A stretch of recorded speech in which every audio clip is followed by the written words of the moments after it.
मुझसे विवाह करोगी?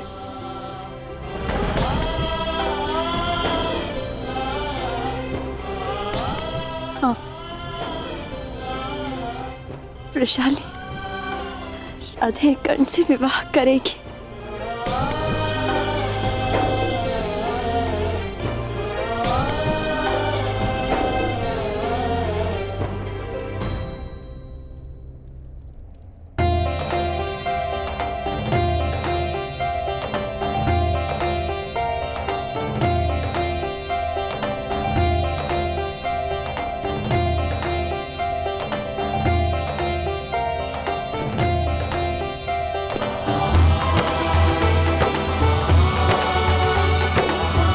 चले। सारथी, प्रस्थान करो।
क्या हुआ? कोई बुरा स्वप्न देखा? हाँ कर्ण, बहुत ही भयानक स्वप्न था। मैंने देखा कि तुम विवाह की पोशाक में किसी स्त्री के साथ रथ पर सवार हो और मैं सारथी बनकर रथ की भाग में संभाले हूँ। ऐसे स्वप्न कैसे आ सकते हैं मुझे को? तुम स्वप्न में भी किसी और स्त्री के साथ कैसे विवाह कर सकते हो? स्वप्न तुम्हारा और आरोप मुझ पर। छेड़ो मत मुझे कर्ण। मैं बहुत भयभीत हूँ। मैंने सुना है कि स्वप्न भविष्य का संकेत होते हैं। मुझे ऐसा स्वप्न क्यों आया? कहीं यही मेरा भविष्य तो नहीं? शांत हो जाओ वृषाली, शांत हो जाओ। अच्छा बताओ कि तुम्हारे स्वप्न में तुमने उस स्त्री का मुख देखा?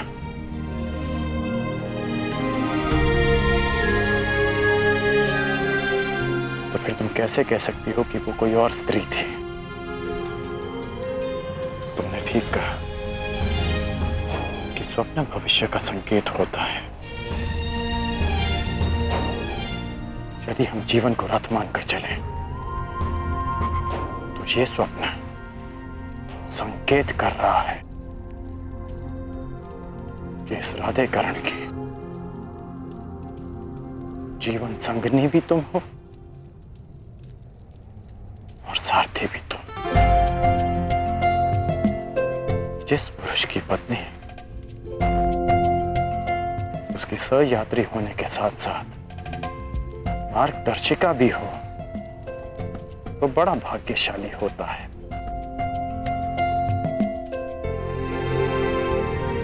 मैं बहुत भाग्यशाली हूं वृषाली।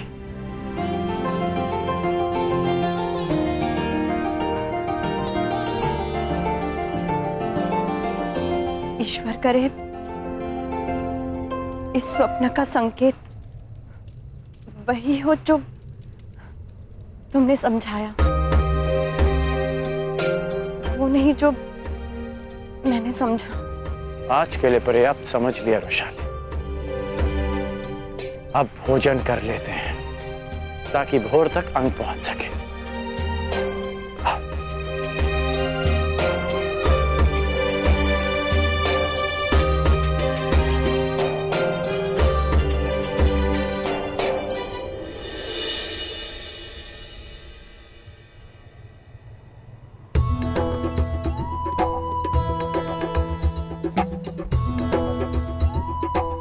अंगराज कर्ण की, अंगराज कर्ण की,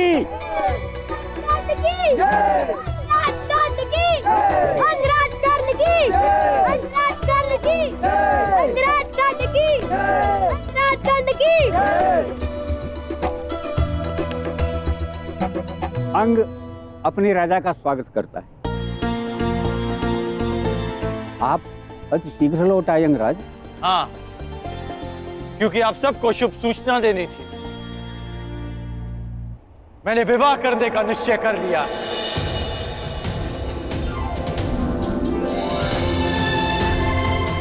अंग देश को उसकी महारानी बहुत शीघ्र ही मिलेगी। अंग की रानी कौन होगी मित्र?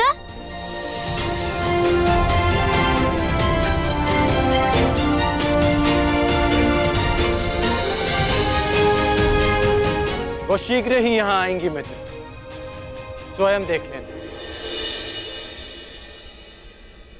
तो आपने अंग को महारानी देने का कौन सा दिवस निश्चित किया?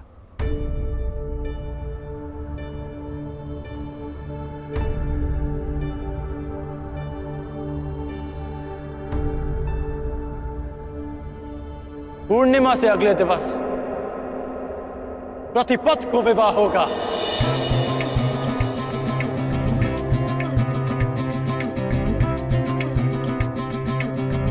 मेरे जीवन का सबसे सुंदर दिन प्रारंभ होगा। तो दिवस तो अति अल्प रह गए हैं। मित्रों, चलो अपने राजा के विवाह की तैयारियां शुरू की जाएं। चलो चलो चलो।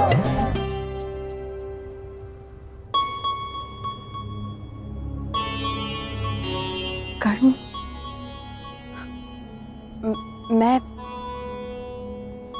मैं सोच रही थी कि बिना माता पिता के विवाह, तुम समझ रहे हो ना मैं क्या कह रही हूँ?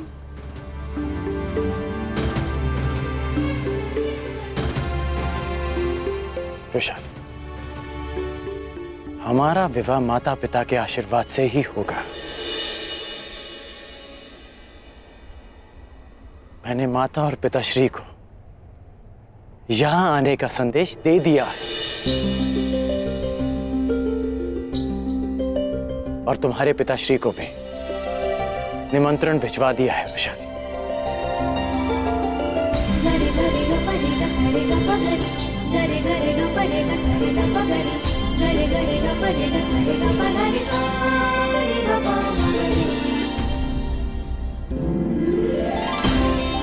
कन्या की आंखों में अश्रु विदाई के समय आने चाहिए, उससे पूर्व नहीं।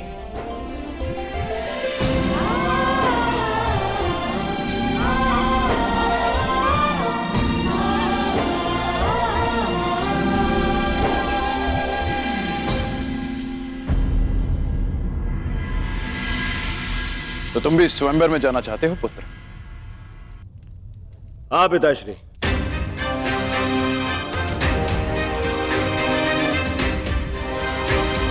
नहीं कुमार, ये नियम के विरुद्ध है। जब तक ज्येष्ठ पुत्र अविवाहित है, युवराज अविवाहित है, तब तक कोई और कुमार स्वयंवर में नहीं जा सकता।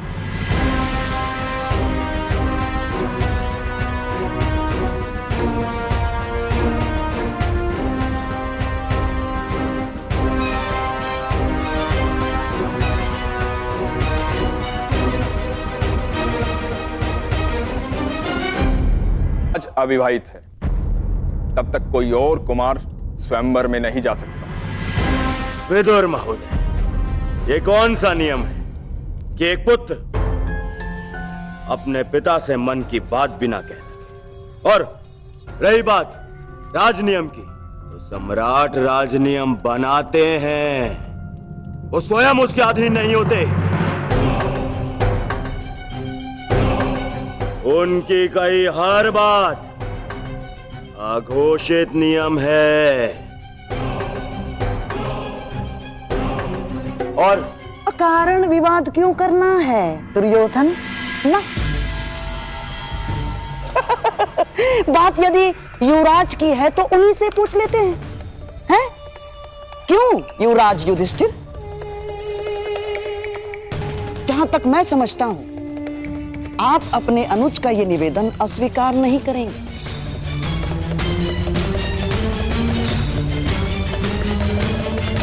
निसंदेह है मामाश्री, यदि अनुज दुर्योधन स्वयंवर में साथ जाना चाहते हैं तो मुझे कोई आपत्ति नहीं।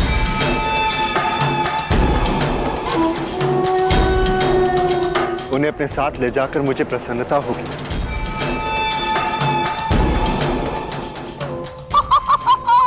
साधु साधु, आपका अपने भाई के प्रति प्रेम अतुलनीय है। लीजिए महामंत्री विदुर, हो गया विवाद का निवारण।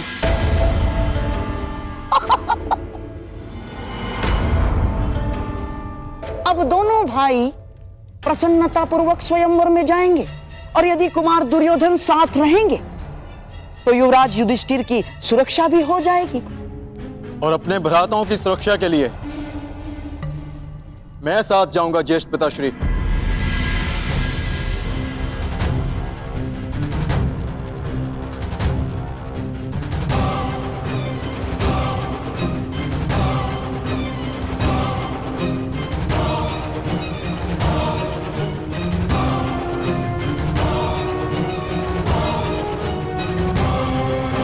सुरक्षा के लिए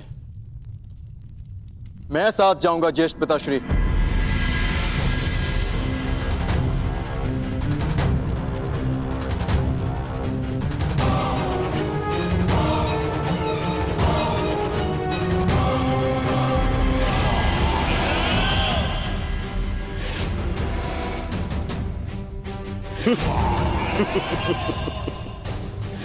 स्वागत है अर्जुन, स्वागत है तुम्हें। मेरा एक मित्र भी तुमसे मिलने के लिए ललायत।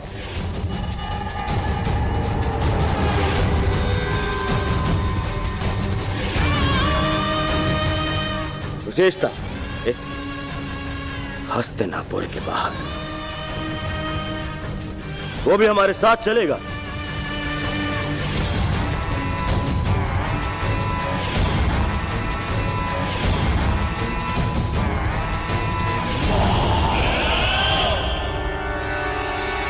विदुर, कलिंग नरेश को संदेश भेज दिया जाए कि हस्तिनापुर के कुमार स्वयंवर में पधार रहे हैं।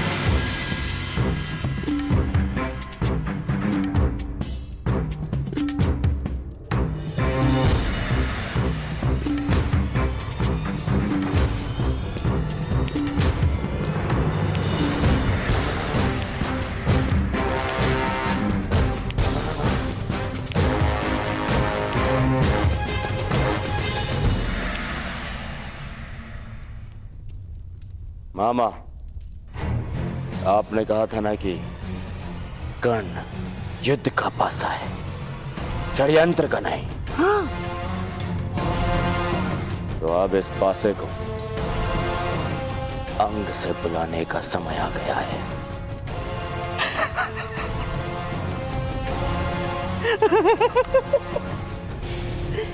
मेरे होने वाले सम्राट।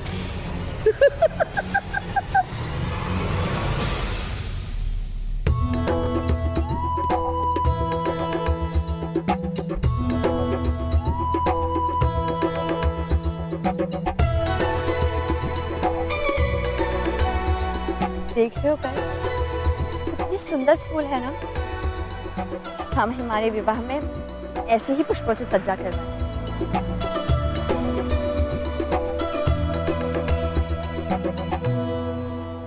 क्या सोच रहे हो? सोच रहा हूं कि माता और पिताश्री शीघ्र ही आते होंगे। मेरे पिताश्री आएंगे या नहीं ज्ञात नहीं।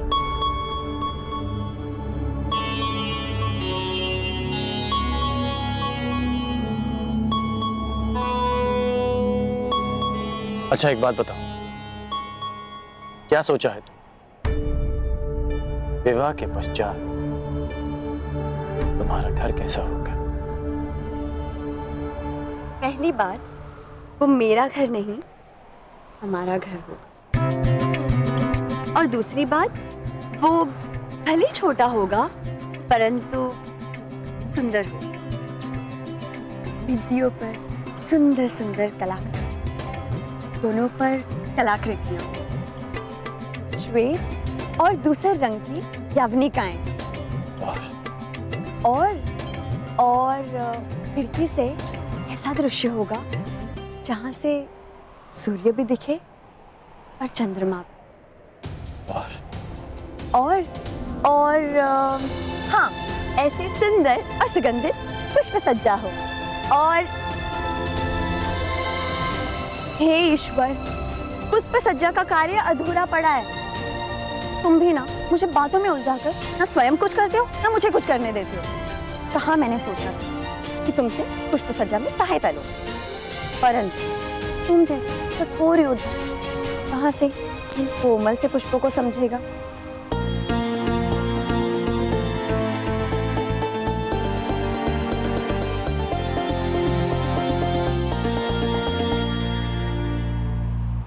तुम्हारे साथ रह रहकर समझ गया।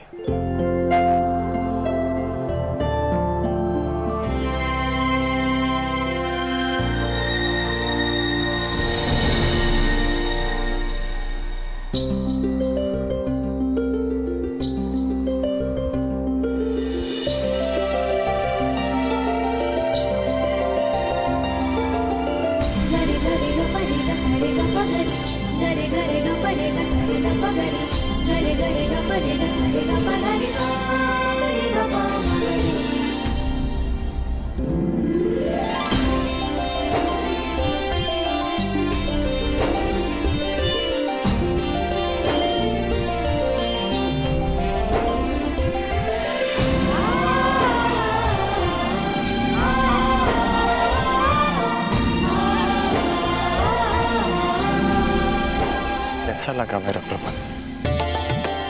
अद्भुत, अति सुंदर।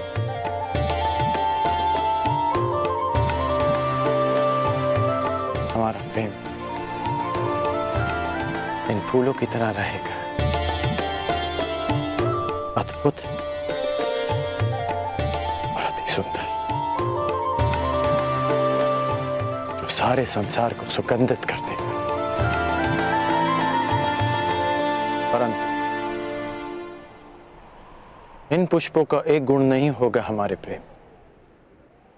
वो क्या? ये हमारा प्रेम कभी मुरझाएगा नहीं।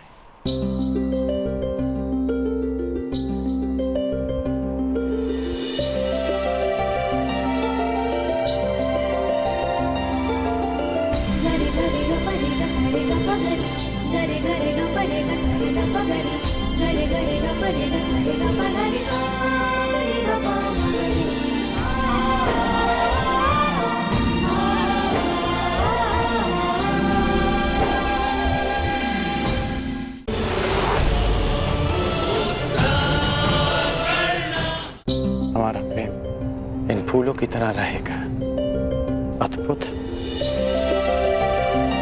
और अति सुंदर, परंतु इन पुष्पों का एक गुण नहीं होगा हमारे प्रेम। वो क्या? ये हमारा प्रेम कभी मुरझाएगा नहीं।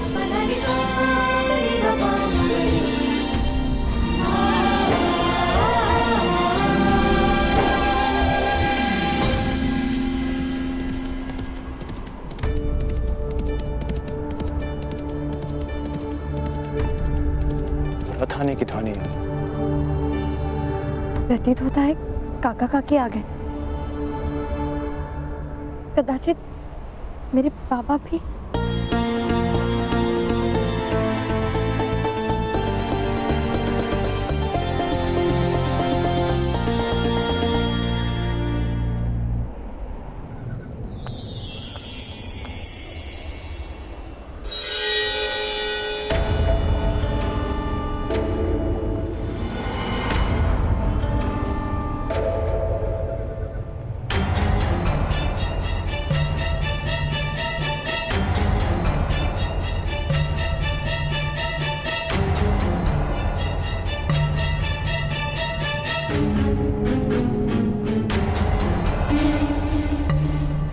प्रणाम कुमार।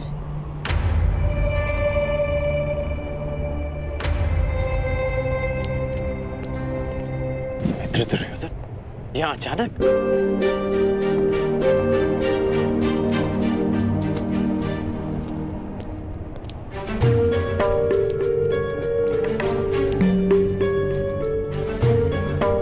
क्यों? मित्र के अचानक आने पर प्रतिबंध है?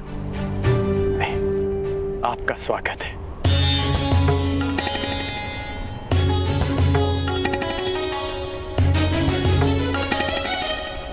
कैसे हो मित्र? आश्चर्यचकित हूं। आने का संदेश तो दिया होता मित्र, कम से कम स्वागत का प्रबंध तो कर लेता। स्वागत के समय नहीं है मित्र, हमें अभी और इसी समय कलिंग की ओर प्रस्थान करना है। चलो। अचानक कलिंग?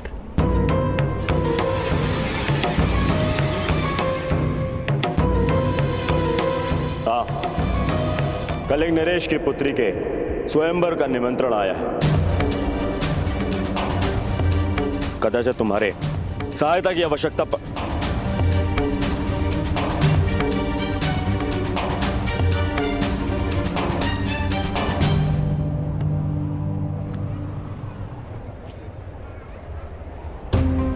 अब इसे क्या हुआ है? वो वृषाली और मेरा विवाह होने वाला है। तुम्हें भी निमंत्रण भिजवाया है मित्र। विवाह? कब है विवाह? पूर्णिमा के अगले दिन। तो मुझे लगा था कि अगर तुम मेरे साथ में चलोगे तो उचित होगा, परंतु तुम्हारा विवाह भी है।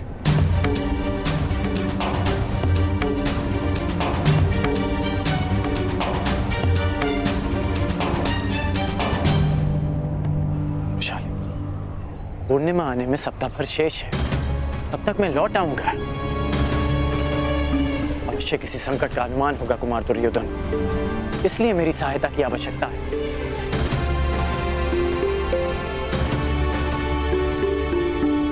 समझने का प्रयास करो वृषाली, मैं कुमार दुर्योधन का ऋणी हूं। उन्होंने मेरा लक्ष्य प्राप्त करने में मेरी बहुत सहायता की और आज उन्हें सहायता की आवश्यकता है। मैं उन्हें निराश नहीं कर सकता।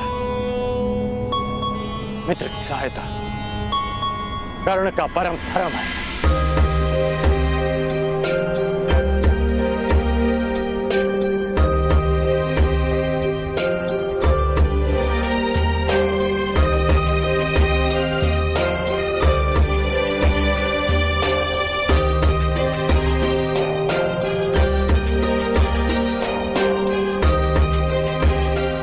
कर्ण और कर्तव्य दोनों की राशि एक ही है राधे।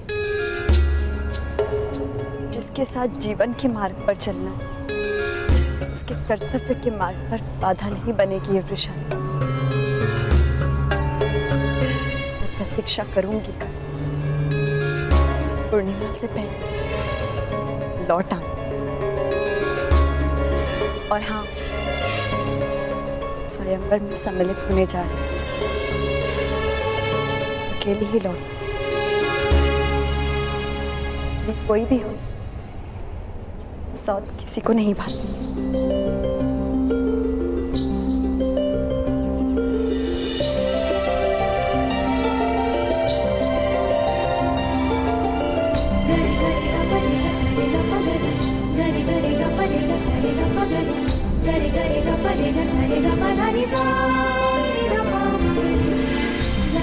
कर्ण और कर्तव्य की राशि एक, शादी और विश्वास की राशि भी एक है। और मुझे कर्ण का कर्तव्य है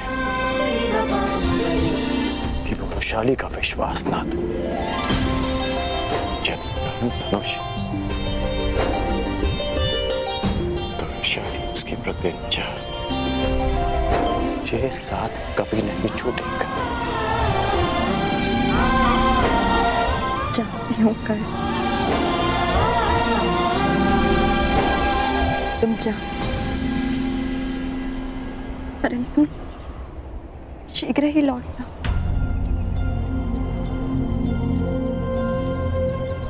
कि ये प्रेम बड़ा विचित्र है। चंद्रमा घटता भी है, बढ़ता भी है, परंतु प्रेम में प्रतीक्षा और शंका केवल बढ़ती है। पूर्णिमा तक लौट आना कर इस प्रतीक्षा को अमावस्या की अंतिम प्रार्थना बना दे। इस राधे कर्ण का विवाह पूर्णिमा के अगले दिवस ही होगा। ये मेरा वचन है।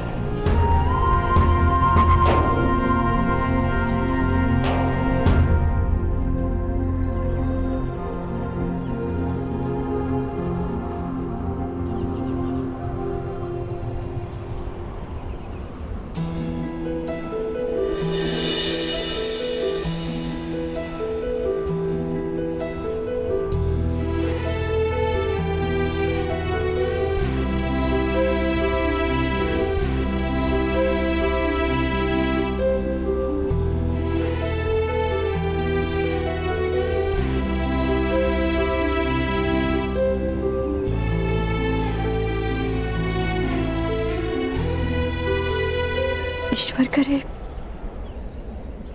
मेरा स्वप्न सत्य सिद्ध ना हो।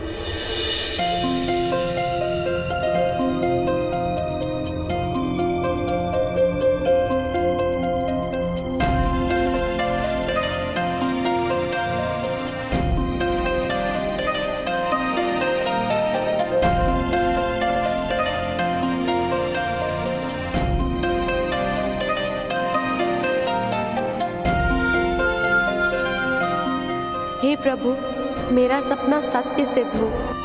सुप्रिया,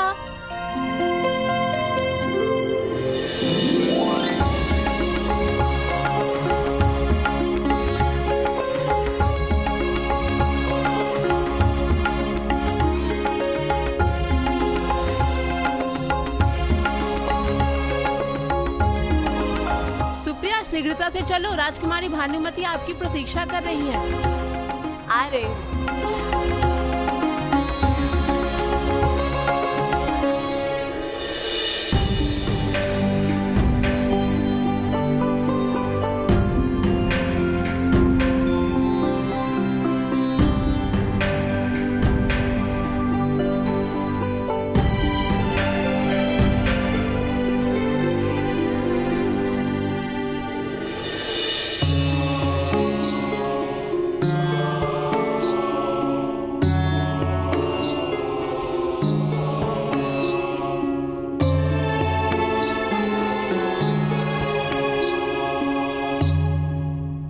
रहने दो, तुमसे नहीं होगा। सुप्रिया के अतिरिक्त कोई भी हमारी रूप सज्जा ठीक से नहीं कर सकता। कहाँ है सुप्रिया? यही हूँ सखी।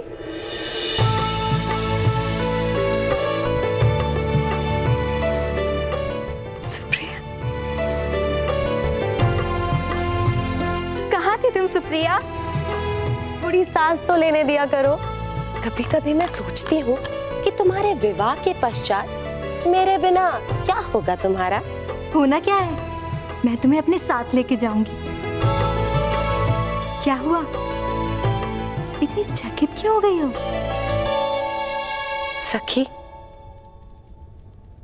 स्वप्न।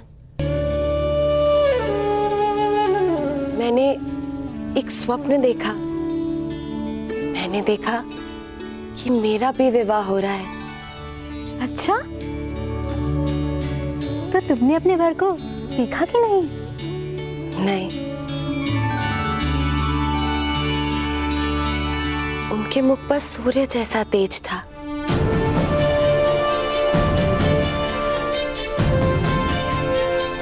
मैं स्वप्न में भी उनके समक्ष अपनी आंखें खोल ही नहीं पाई।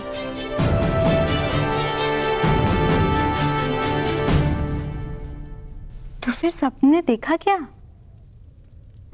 बस यही कि उन्होंने अपना पग जहां रखा वहां पुष्प खिला। ओहो, तो तुम्हारे मन में भी प्रेम के पुष्प खिलने लगे हैं। कहीं ऐसा ना हो कि मेरे स्वयंवर में अपने लिए वर ढूंढने लग जाओ।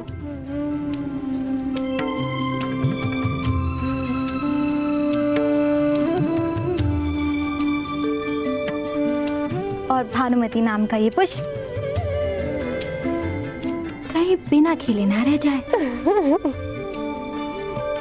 अरे हंस क्या रही हो? सोचो, स्वयंवर में अगर तुम्हारा सपना साकार हो गया तो? कहीं तुम्हें वर भा गया तो? तो क्या, मैं तुमसे तुम्हारी वरमाला छीनकर उस सूर्य के गले में डाल दूंगी।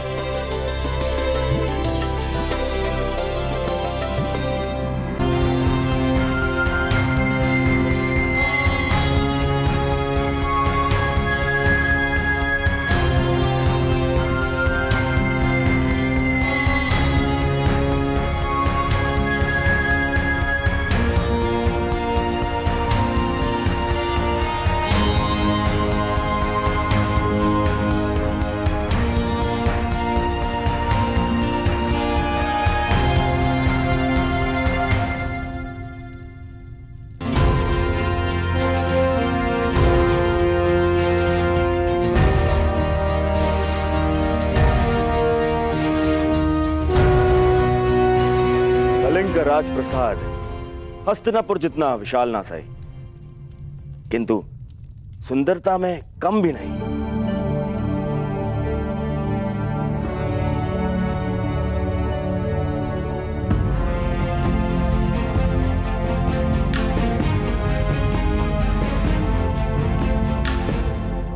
अनुज दुर्योधन,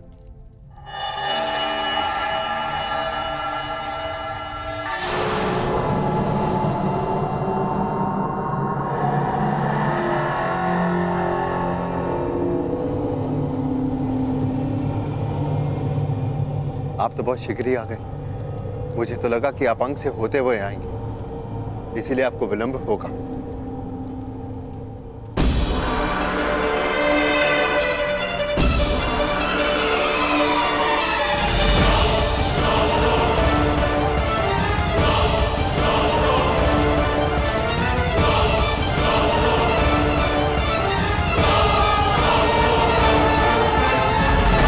आपने दिखाई है युवराज। बड़ी ग्लानि होती है मुझे जब मैं सोचता हूं कि इस महान भारत युग को युधिष्ठिर जैसा युवराज मिला।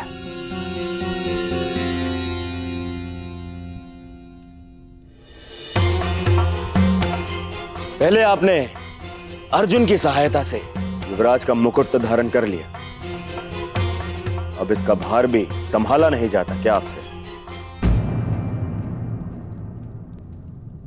कि आज भी अर्जुन को ले आए हैं अपनी सहायता के लिए?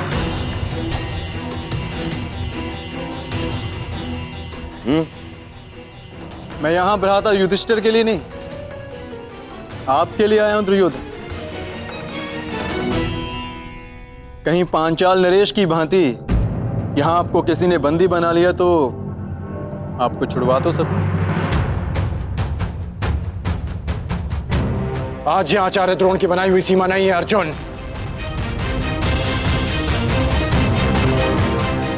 आज दुर्योधन के साथ कर्ण भी प्रस्तुत है, जो उनकी हर शत्रु से रक्षा करने में समर्थ है,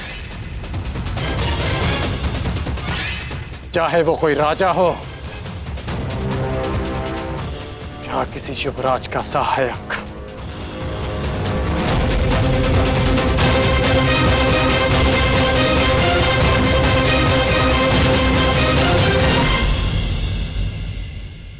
तो क्यों ना अधूरा द्वंद्व यहीं पूरा कर लिया जाए कर्ण। ना ये रंगभूमि है ना ये रणभूमि है।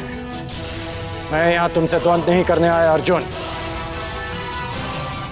मैं यहां अपने मित्र की सहायता करने आया हूं।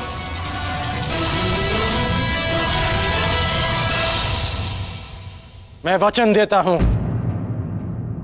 कि पहला बाण मैं नहीं चलाऊंगा, परंतु यदि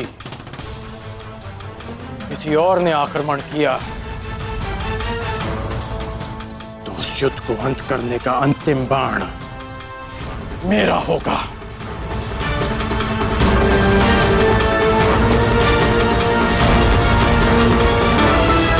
शांत अनुज, ये मत भूलो कि हम यहां पर ना तो प्रतिस्पर्धी हैं और ना ही शत्रु।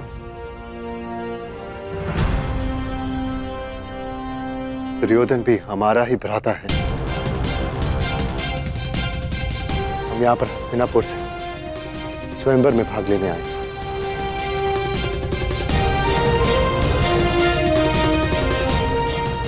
अनुज दुर्योधन, हम यहां से हस्तिनापुर की राजवधु लेके जाने आए। इसीलिए इससे कोई अंतर नहीं पड़ता कि वरन आपका हो या मेरा।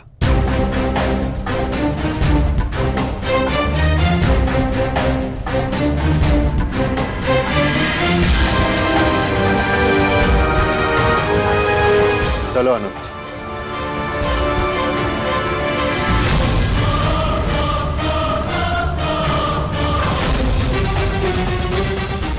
चलो।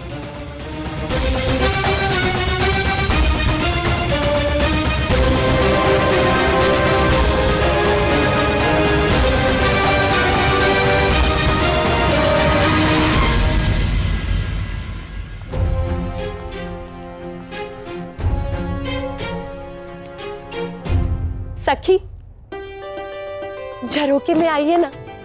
यहाँ से स्वयंवर में आए सभी राजा और राजकुमार दिखाई दे रहे हैं। चलिए।